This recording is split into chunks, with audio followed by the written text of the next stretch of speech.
Hola a todos y bienvenidos a un nuevo capítulo de The West Project.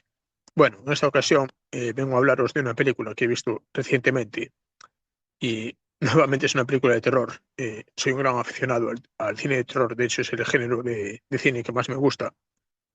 Eh, Me gustan mucho los temas, digamos, oscuros, transgresores, liminales culturalmente, y el cine de terror los caracteriza muy bien. Pero que son cosas como que solemos calificar de sombrías, oscuras, malas, que no nos gustan, pues muchas veces esconden temas interesantes. Y este tema, que es muy vasto, lo expresó muy bien Carl Jung con el tema de la sombra del inconsciente, que las partes como sombrías, entre comillas, de la existencia, de la consciencia, nos parecen como tan malas que nos dan a lo mejor tanto miedo, tanto rechazo, y son igual de importantes, sino más que las partes luminosas, porque no puede existir uno sin lo otro. No hay luz sin una oscuridad proyectada, que es su sombra. Y si vamos por la vida con una actitud de negar como todo lo oscuro porque nos parece malo, pues creo que vamos bastante desorientados en general, porque nos estamos perdiendo la mitad de la vida.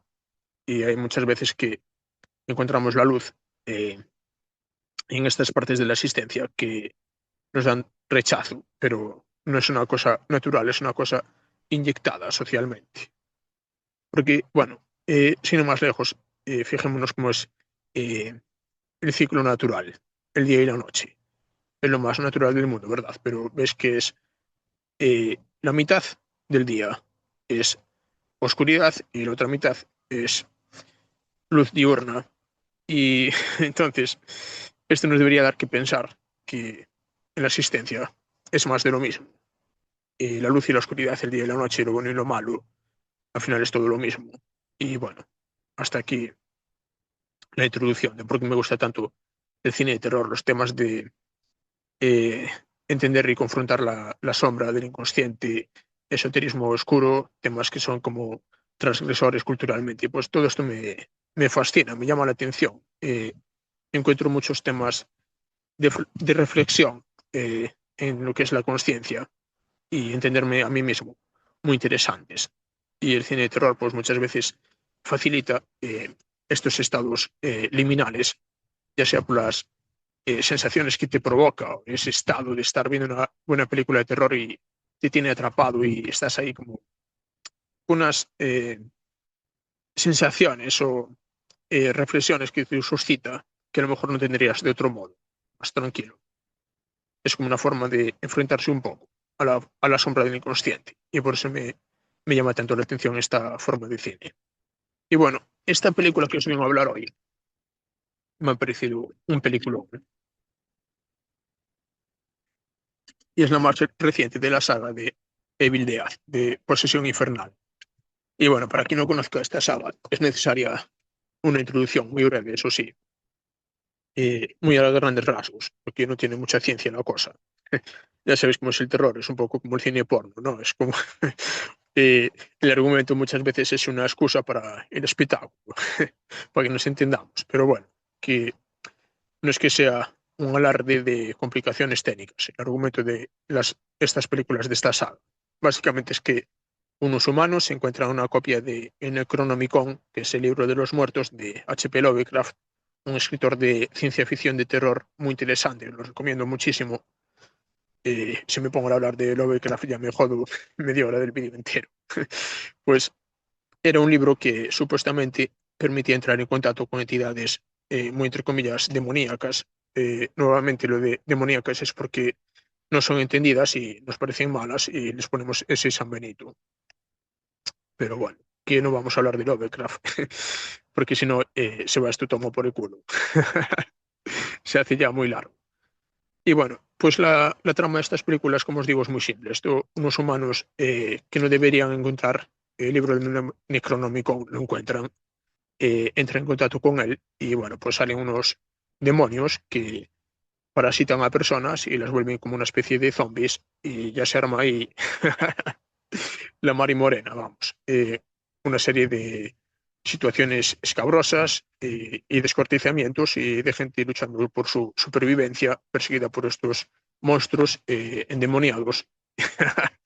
Y vamos, que no tiene mucho más complicación, la trama de estas películas, pero dentro de esto, pues eh, esta saga tiene un montón de capítulos, los que son más de los años 80, que es cuando empezó la saga, pues era más bien una especie de comedia de terror, porque como se acabo de explicar, ves que la saga en sí misma, pues es más simple que, vamos, creo que pues os podéis echar la cara, es como slasher, como las películas de Viernes 13 o de Scream, es como no hay prácticamente argumento, ¿no? Es como un tío que va por ahí, es un pirado y va matando a los protagonistas y intenta sobrevivir como pueden y no hay mucha más vuelta que darle. Pues esto es como lo mismo, pero con zombies endemoniados.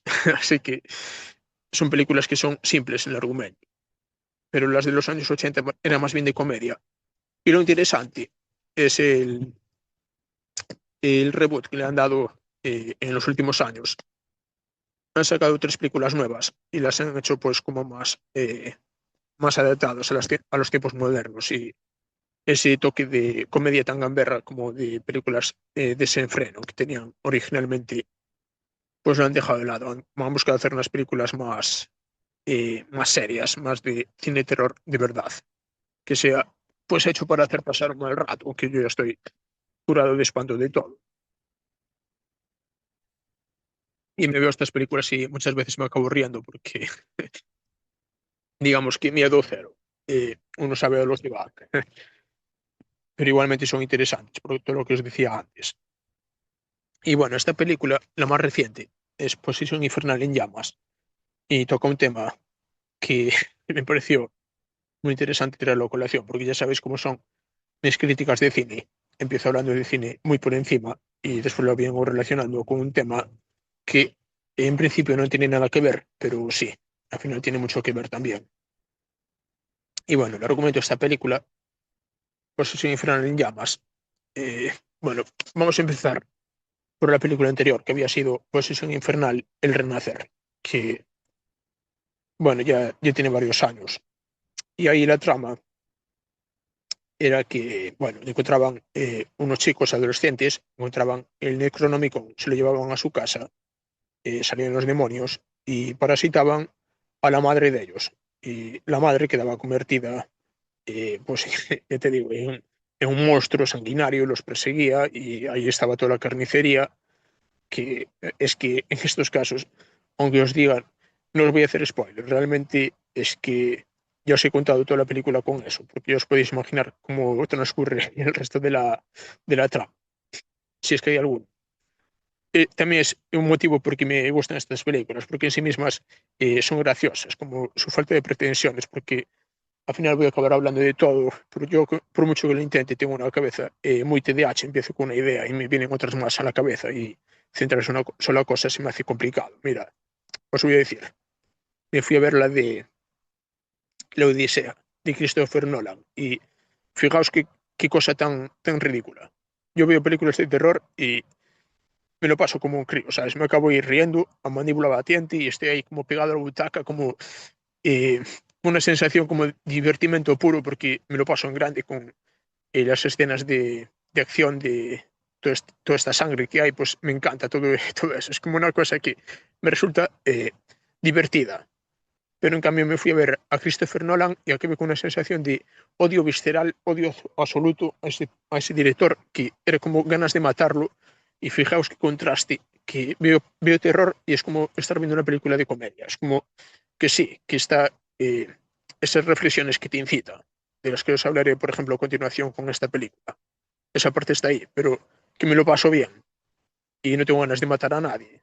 Pero veo una película que no es de terror, que es de Christopher Nolan uf, y ganas de torturarlo, vamos, de cortarlo en mil pedazos a ese cabrón, porque una película de mierda, pero de mierda hasta decir basta, que fue tan aburrida eh, que me marché del puto cine a la mitad de la película. Había pasado una hora y media de la película y bueno, también hay que decirlo. Me fui a verla porque leí unas críticas profesionales y los críticos, pues, es un tema aparte. Podríamos hacer otro capítulo sobre esto.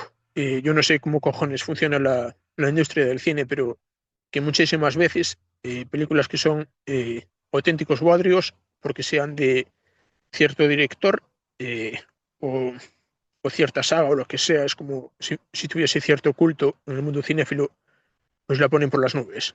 Eh, pero no es por motivos racionales, porque después no va a ver la película y dice, uff, tantas críticas poniéndolo por las nubes de la crítica profesional y no tiene razón de ser, están totalmente exageradas. Y este fue uno de estos casos, porque estas críticas profesionales de la Odisea, antes de que yo fuera a ver la película, decían que tenía escenas de terror increíbles. Y yo ya, como pues, me gusta tanto el cine de terror, que me lo paso en grande, con el cine de terror, me dije, hostia, pues me voy a verla, a ver qué tal. Y de terror nada, tíos. No tiene nada de terror. Es patética en ese sentido. Ponía la escena de cuando se quedan solos en la cueva con el gigante. Buah, aquí, aquí sí que puedo hacer spoilers, intentaré que no sean demasiados. Bueno, la escena de el gigante, se quedan todos a solas en la cueva con un gigante y según los críticos es una escena de terror, pero joder, que sin pena ni gloria, ¿sabes? El gigante se come un par de, pues, de los soldados de Odiseo o de Ulises, como se llame. Y bueno, que sin más, no tiene ninguna cosa que provoque como una sensación de que es terror realmente. Decían, Christopher Nolan haciendo cine de terror por primera vez. Pues los cojones, porque eso no era terror ni era nada, como mucho era suspenso. O la escena de los cerdos, de Circe cuando transformaba a sus hombres en cerdos, que decía, es como terror corporal, como David Cronenberg, es que putos flipados, que es una escena de lo más breve, que sale un hombre que se convierte la cara en un cerdo. Eh, no sé, me pareció una tontería, ¿sabes? Que digan que esto es como cine de terror. Es como, parece que esta gente que dicen que son críticos de cine, vete tú a saber cuántas películas de terror habrán visto, si eso le parece terrorífico. A lo mejor se meten a ver Hostel o algunas de la saga de Saw, que sí que tienen momentos que son perturbadores o inquietantes para quien no esté tan curtido. Y bueno, pues que habrían salido despavoridos, me parece. Así que nada, como estaba diciendo, abreviando, me fui a ver la Odisea y al cabo de hora y media encontré que la Odisea verdadera era estar viendo esa película tan aburrida, porque es que además el Christopher Nolan tiene un defecto bastante marcado como director. Es como te mete escenas de acción sobresalientes y cuando parece que la película está cogiendo cierto ritmo, de pronto te hace un salto temporal, se va como varios años más atrás o más adelante, según como le pete, y te mete una escena pues como mucho más pausada, más melancólica y que no tiene nada que ver y te corta el rollo totalmente. Es como, no sé, es como si, imagínate que vas corriendo en la cinta del gimnasio ya cuando estás ahí haciendo cardio y vas cogiendo tono y estás escuchando metal ahí, estás dándolo todo y de pronto le das al stop y te pones a Celine Dion. Es como, pues, ¿sabes? Una sensación como, oye, no, que no es un ritmo interesante este, no está uno lo que está. Y me parece que este director peca un poco de esto, que no cuadra bien los ritmos. Y por eso sus películas vi varias de él y me parecieron muy aburridas y esta no fue una excepción. Me pareció un soberano aburrimiento y me marché de la sala al cabo de hora y media. Y después me fui a ver la de Spider-Man, que justo estaba empezando. Salí de allí.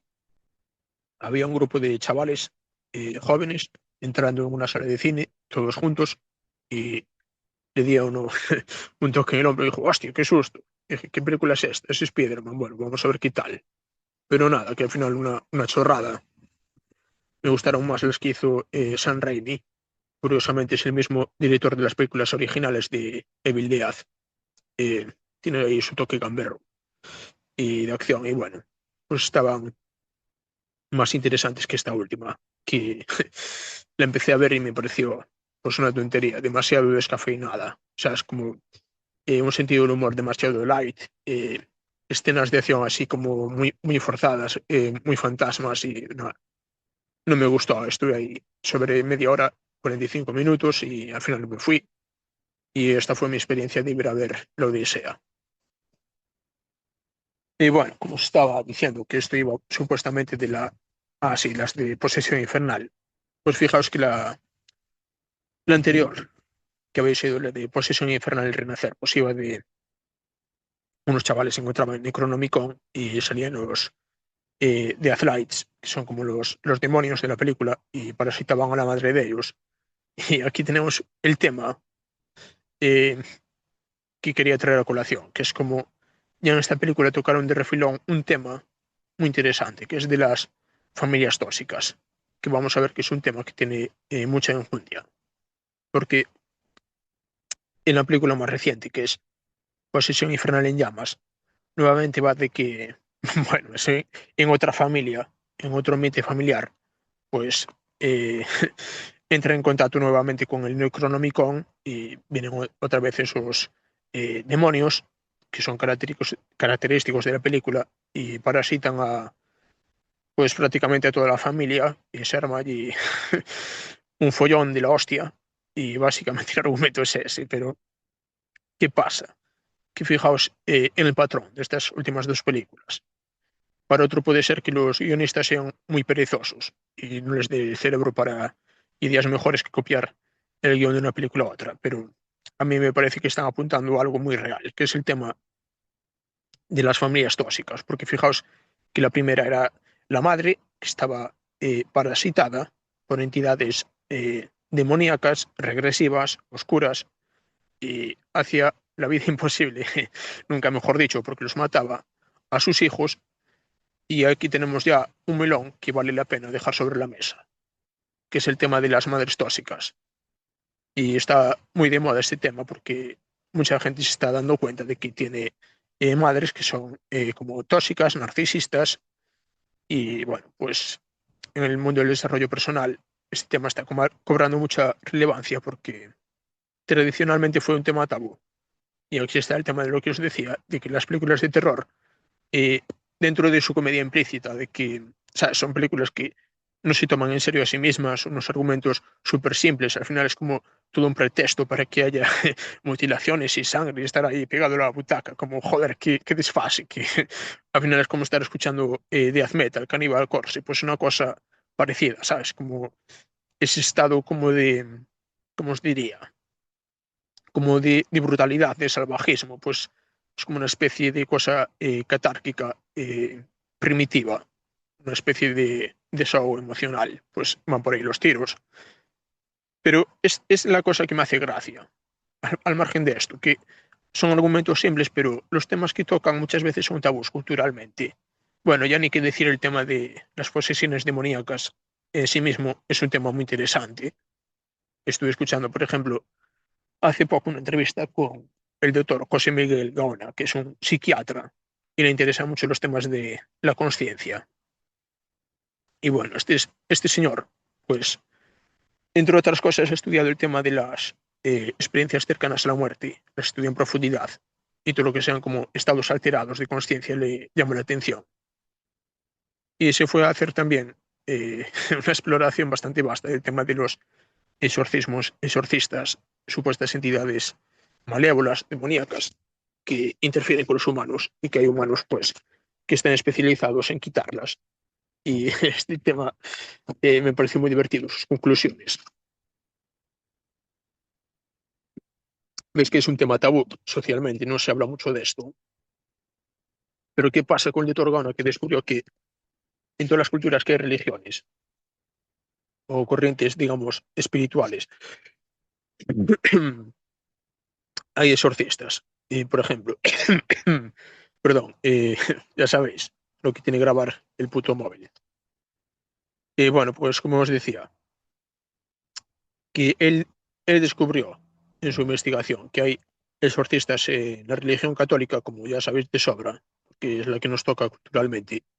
Hay exorcistas, tienen un trabajo de desalojar entidades malignas, entre comillas, que están haciendo problemas a personas, pero él descubrió que en el Islam, más bien en el sufismo, también hay exorcistas que hacen el mismo trabajo y tienen como la misma eficacia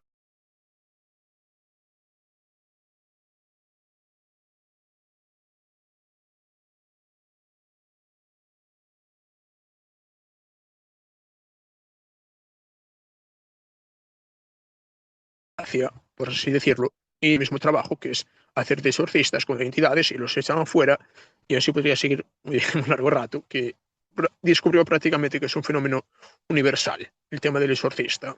Y esto me hizo mucha gracia, porque si os fijáis en los católicos, ellos eh, usan el tema de los exorcismos como una especie de prueba de fe. Dicen, bueno, pues el exorcista lo que hace es eh, escribir una especie como de dogmas católicos y tiene poder sobre los demonios precisamente por eso, porque sus dogmas de fe son ciertos. Pero aquí viene lo extrañante, que el que es el exorcista musulmán hace exactamente lo mismo, pero en su marco, y dice, es que funciona porque estamos invocando a Alá y a Mahoma, entonces, porque esto es verdad, porque esto funciona.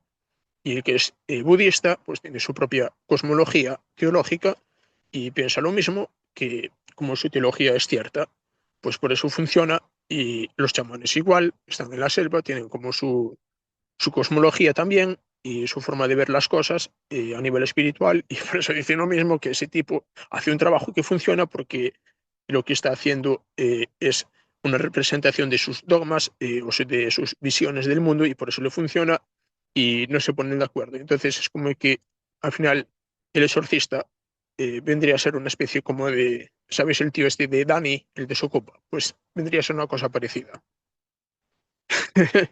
Es como que no es tanto el marco teológico o religioso en el que esté inmerso lo que hace funcionar a ese trabajo, sino más bien la cualidad energética de esa persona. Parece que es lo determinante. Y ahí ya da igual que sea católico, que sea musulmán, que sea budista, que sea chamán o lo que quieras, que es una especie, bueno, el de Toro Gaona va más hondo con esto. Y aparte de hacerse las típicas preguntas de ese nivel neurológico, eh, bueno, científico, esto tiene alguna explicación, porque claro, este es psiquiatra, y entonces busca darle un enfoque científico muy bien recibido, por las conclusiones a las que llega son muy interesantes. Pero también se hace la pregunta de si a nivel metafísico, lo que es el mal existe de una forma absoluta, como una entidad propia. Y bueno, eh, no os voy a no voy a aventurarme tanto, porque esto sería hacer como un especial aparte de su investigación. Pero ya sabéis lo que hablo yo siempre, de las entidades depredadoras como los draconianos, reptilianos, los insectoides, los grises, todos estos, pues creo que podría ser lo que en todas las culturas que hay religión o contacto con lo trascendente, pues llaman los demonios, muy entre comillas, porque a mí no me gusta mucho el tema del dualismo, de que como que estas entidades son como demoníacas, porque hay otras que son como su polo opuesto, que son buenas. Mm, yo tiendo a verlo más bien en tema de una cadena trófica, como si fuera un ecosistema. Aquí mismo, como veis, estamos en un ecosistema. Esto ya lo venía diciendo en otro vídeo, así que no me voy a repetir demasiado. Pero es que al final es muy sencillo todo. Estamos en un ecosistema, hay depredadores, hay presas, hay parásitos, hay mucha competencia por los recursos. Y no puedes decir en un ecosistema que los depredadores son malos y las presas son los buenos, porque no funciona así la naturaleza. La naturaleza eh, no funciona con la misma ética y la moral que en la especie humana. A mí me parece que lo que es la ética y la moral es una invención del ser humano. Es como una invención mental, que nos gusta que el universo sea así de ordenado y darle como esta especie de orden interno, que hay como un bien superior y hay un mal superior y están enfrentados, y por esto hay sufrimiento en el mundo, y por esto hay desgracias, y por esto pues hay eh, pues toda la mierda que hay en el mundo. Aquí tampoco hace falta explayarse demasiado. Todo el mundo le viene a la cabeza pues que si las guerras, que si asesinos en serie, que si violadores, que si pedófilos, que si esto lo otro, pues ya sabéis, toda la oscuridad que hay. Y a las personas les gusta pensar que eso tiene una explicación teológica, que es que existe una fuerza malvada que motiva todo esto, y hay otra fuerza buena que está como en contra, pero a mí me parece que esto tiene más que ver con un tema de depredadores y de cadenas tróficas y de ecosistemas a un nivel multidimensional, cósmico, muy complejo, del cual no somos conscientes ni del 0,1%, y por eso lo vemos de una forma como dualista, es como una forma torpe de buscarle sentido a lo que en el fondo tiene un sentido que se escapa a nuestra comprensión, como decía H.P. Lovecraft. Bueno, como que el universo en su conjunto multidimensional es tan vasto y tan difícil de comprender que lo más fácil es pensar en esto, que si Dios, que si Satanás, que si ángeles, que si demonios, bueno, pues toda la propaganda de las religiones, pero a mí me gusta muchísimo la naturaleza, ciencias naturales, una cosa que me encanta desde siempre, y tiendo a verlo de esta manera. Está el cocodrilo, está la boa constrictor, son depredadores. No puedes decir que son buenos, tampoco puedes decir que son malos, depende cómo lo mires. Si tú le preguntas a un cocodrilo, oye, ese cocodrilo de ahí es bueno o es malo, pues si el cocodrilo pudiera hablar, te diría, ¿qué coño va a ser malo? Es un gran tío. Eh, Se llama Jamie, es mi amigo.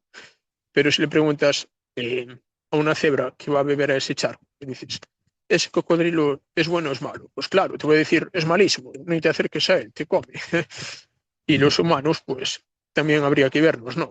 Si tú le vas a preguntar a un perro, ¿es humano es bueno o es malo? Pues si el humano se lleva bien con ese perro y le trata bien, le va a decir, este humano es buenísimo, es el mejor que hay, yo lo quiero mucho. Y si le vas a preguntar a una gallina si el humano es bueno o malo, pues, ¿qué te va a decir? Que es súper malo. Entonces, con estas entidades es que me parece que es más de lo mismo. Ellos tienen como su naturaleza, su forma de ser, su conciencia, mm, ¿cómo se diría? Su forma de ser, ¿sabes? Su función en el universo, en este ecosistema. Y no son buenos ni malos. Bueno y malo es como una especie de simplificarlo todo que tenemos los seres humanos, porque en el fondo los humanos tenemos un lenguaje muy simple que vino dado para decirnos unos a otros si esta pieza de fruta es buena o mala. Una cosa muy sencilla. Imaginaos la edad de piedra. Cazadores recolectores están ahí mirando unas vallas, un arbusto, y tienen que transmitirse información muy simple, binaria, sí o no. Esta fruta es buena o es mala, es venenosa o es comestible, sí o no, ¿sabes? Pues ahí sí que tenía sentido, bueno o malo, esta fruta o estas setas, esta carne, está buena, se puede comer, o está mala, está podre, la hay que tirar. Pues sí, cosas sencillas del día a día, pero tratamos de aplicar ese mismo como pensamiento tan simple, tan como infantil, cavernícola. Lo tratamos de aplicar a asuntos cósmicos, trascendentales, espirituales, complejos. Y a ella se nos va de madre el tema, porque ya están las religiones, que si la lucha del bien y del mal, que sí, puede que exista, no te digo que no, pero no creo que sea una cosa de moral ni de ética. Creo que es como intereses enfrentados, porque la naturaleza que hay depredadores, hay presas, hay competencia de recursos, como os decía, hay parásitos y todo es como intereses enfrentados. El depredador tiene un interés, que es alimentarse, y la presa tiene otro interés, que es sobrevivir al depredador y salir ilesa y que no se la coman. Y con estos seres que decimos que son malos, que son demoníacos, pues tienen su propia agenda, tienen como sus propios objetivos, y me parece que van por aquí los tiros, el tema de alimentación de la consciencia. Y nosotros pensamos que es más simple y paras de pensar la naturaleza que te rodea. Miras un bosque y dime tú si es una cosa que te parece sencilla de entender, porque solamente mira la biomasa que tiene. O sea, no eres ni remotamente consciente de la infinita cantidad de seres vivos que hay en unos pocos metros cuadrados de bosque, porque te pones desde el nivel microscópico. Ahí yo son miles y miles y miles de millones, trillones de bacterias, de microorganismos, protozoos, y todos están entre ellos devorándose unos a otros, haciendo cadenas tróficas, parásitos dentro de parásitos a nivel microscópico que no podemos ni siquiera ver. desde las capas más profundas del suelo, que están llenas de bacterias, hasta la superficie y los descomponedores y, joder, es una cosa que es increíble. Y después están encima los insectos, que también se comen unos a otros y unos compiten con los recursos por otros y después hay vertebrados que se comen los insectos y más de lo mismo, se depredan unos a otros, hay depredadores, hay presas, hay comensales, hay unos que cooperan, otros que compiten y joder, y es vastísimo. Y las plantas también tienen sus relaciones de competición por los recursos, porque sabéis que un árbol crece mucho, no deja luz solar para las plantas que están debajo, acaban muriendo porque no tienen acceso al sol e intentan trepar más alto. Los árboles, por lo visto, pues también tienen como sus guerras con las raíces, porque también están compitiendo por el agua.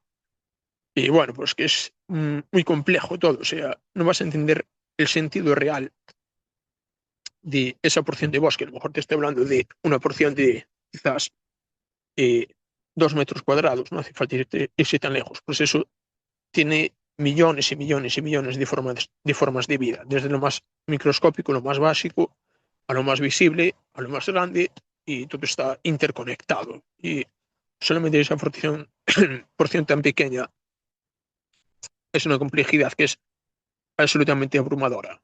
Y entenderla toda, toda, toda, toda en su totalidad es bastante complicado. Y bueno, pues ahora te pones el bosque completo y abarcas más la vista, pues que si pasa por el medio de un arroyo, un ecosistema totalmente diferente, está también interconectado y toda la masa de bosque que hay alrededor y joder, pues así te vas a un continente, todos los ecosistemas que contiene, el planeta entero, con todos sus ecosistemas y además fíjate lo que son las cosas, las plantas que emiten oxígeno, gases, intercambio gaseoso, eso crea la atmósfera, pues está todo, todo, todo interrelacionado y es un ecosistema que es imposible que nos quepa todo en la cabeza, lo que es el ecosistema terrestre. Y fíjate tú, es el que vivimos y conocemos tan poco, porque hay tantas partes del ecosistema terrestre que no son conocidas. Por ejemplo, en los fondos oceánicos. Eh, la mayor parte de lo que hay en el fondo de los océanos no tenemos ni puta idea. Sobre todo eh, en las grandes profundidades, que es casi todo el océano, porque digamos que nosotros apenas hemos conocido un poco los bordes, que es donde podemos llegar buceando con nuestras máquinas, pero la mayor parte del fondo oceánico para nosotros es un misterio, sobre todo las formas de vida que contiene, pues siempre se están descubriendo formas de vida nuevas. Y en la selva es más de lo mismo. En las selvas como el Amazonas todos los días se descubren nuevas especies a patadas. Y bueno, pues con este recorrido que estoy haciendo, ya ves que sí que me gustan mucho las ciencias naturales, me encantan. Con todo este recorrido que os hice y que os animo que vayáis al bosque, que tengáis a mano más cercano, que os un parque es suficiente. Cogéis una lupa de bolsillo y os ponéis a mirar, perdón, los pequeños insectos que hay entre la hojarasca, esa fauna toda que hay de componedores, perdón, de descomponedores y todo esto que hay tan complejo. Y mira, es un árbol, está cubierto de musgo, eso tiene también fauna a su vez que está compitiendo y están depredando unos a otros. Con esto veréis que un ecosistema es muy amplio y el planeta Tierra entero es un ecosistema y nos cuesta tanto entenderlo en su magnitud porque la mayor parte lo desconocemos. Y bueno, y tantos otros misterios que hay de la ecología. La biología y la ecología tienen muchos puntos que no son todavía incomprensibles. Bueno, perdón por la tos que me está dando. Perdón. Además me salió un eruto. Digamos que me está repitiendo un poco la comida. Además hace frío, pero bueno, aquí es lo que tiene grabar en exteriores. Así que proseguimos con la grabación. Como os decía, es el ecosistema terrestre tan grande y tan complejo que no nos cabe en la cabeza su totalidad. Pues imagínate un nivel cósmico, pues mucho más todavía. Aquí un momento, voy a hacer una pausa y ahora volvemos. Como os venía diciendo, el ecosistema terrestre es tan amplio que su totalidad escapa absolutamente a nuestra comprensión. Y bueno, no me refiero solamente al tema de decir, sí, sí, claro, tenemos una noción básica de cómo funcionan los bosques, los ríos, los mares, los desiertos, la atmósfera, todo eso. Me refiero en su totalidad, conocer a todas las especies que tienen entre todas ellas y cómo se originó la vida, cómo se desarrolló, cómo fue evolucionando, porque la evolución también tiene muchos puntos que siguen siendo misteriosos a día de hoy, cómo se van creando las especies, pues aquí todavía hay mucho bacalao que cortar, ¿sabes? La biología tiene puntos fascinantes, muy misteriosos. De esto podríamos entrar en otras ocasiones o incluso traer científicos que traten de estas materias. Podrían ser biólogos, genetistas. Bueno, pues con todo esto hay mucho bacalao que cortar. Y todo lo que es el estudio de los ecosistemas y de la vida en sí misma es un tema fascinante y está lleno de misterios todavía. Hemos avanzado, pero no tanto como nos gustaría creer. ¿Y dónde quiero llegar? Que todo esto es a nivel de nuestro mundo, de nuestro planeta Tierra.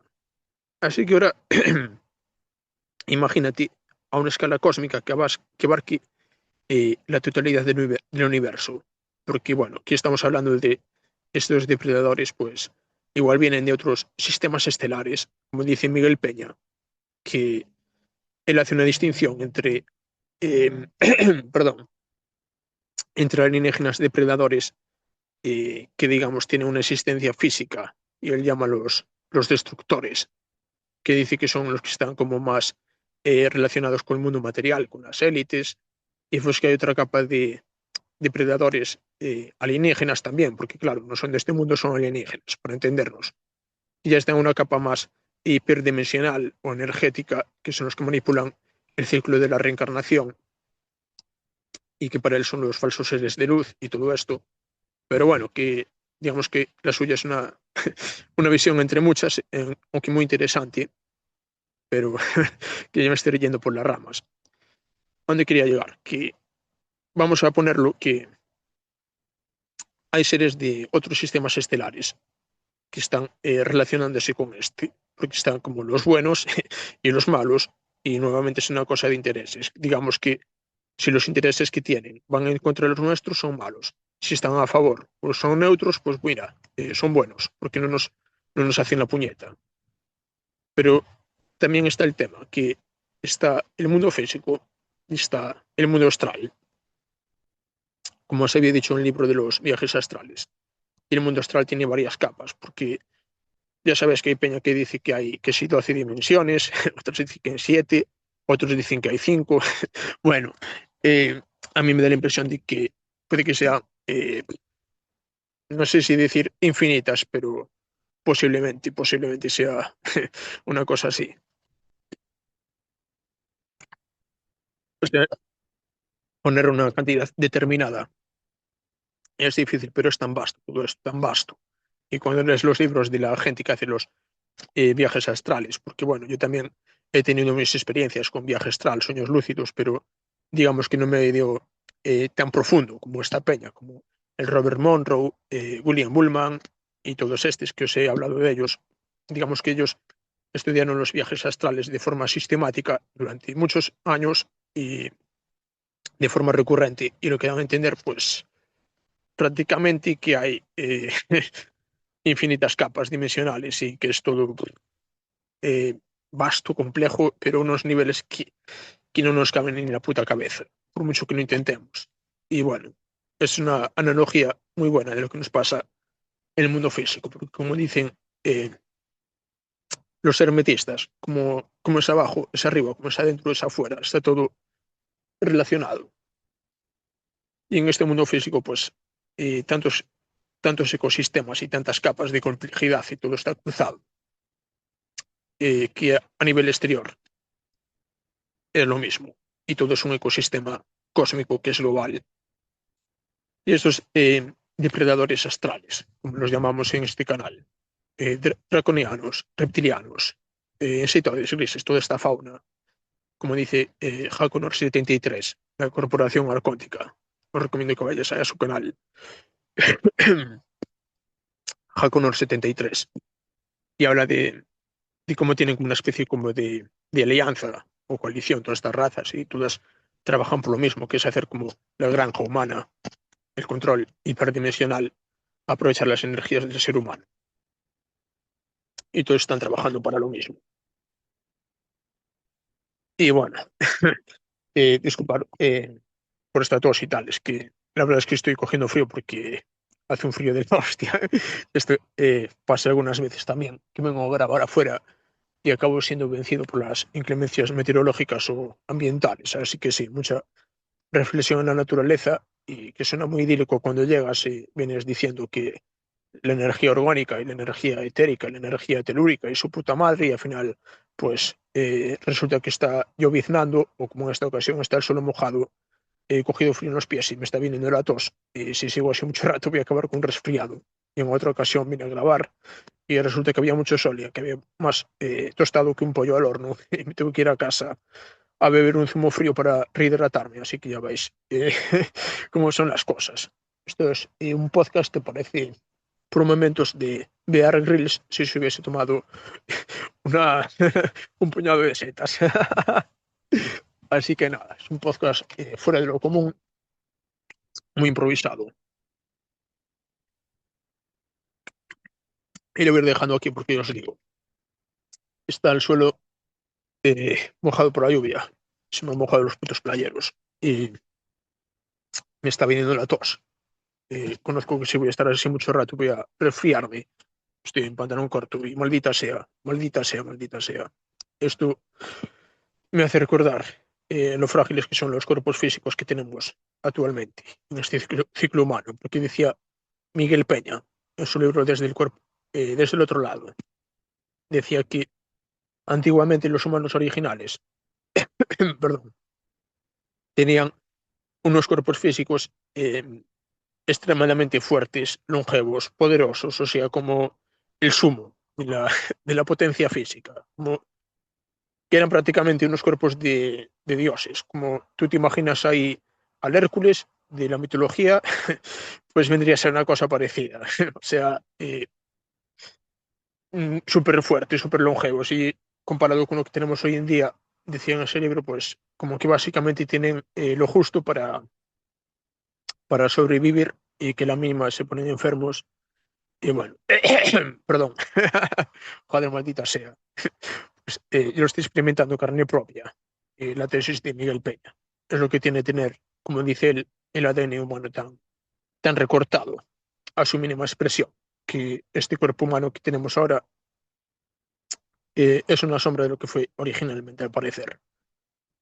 Y bueno, eh, lo voy dejando aquí porque ya llevo un buen rato grabando podcast por hoy, aquí en la naturaleza, y estoy cogiendo frío, de verdad.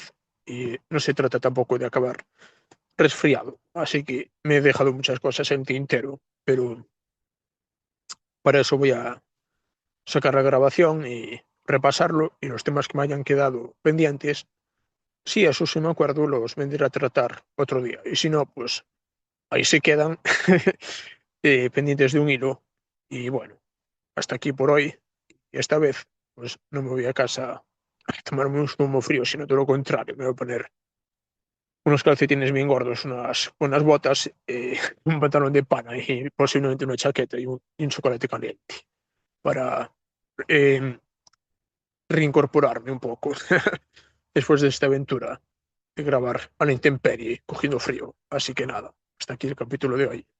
Un saludo a todos y gracias por estar aquí.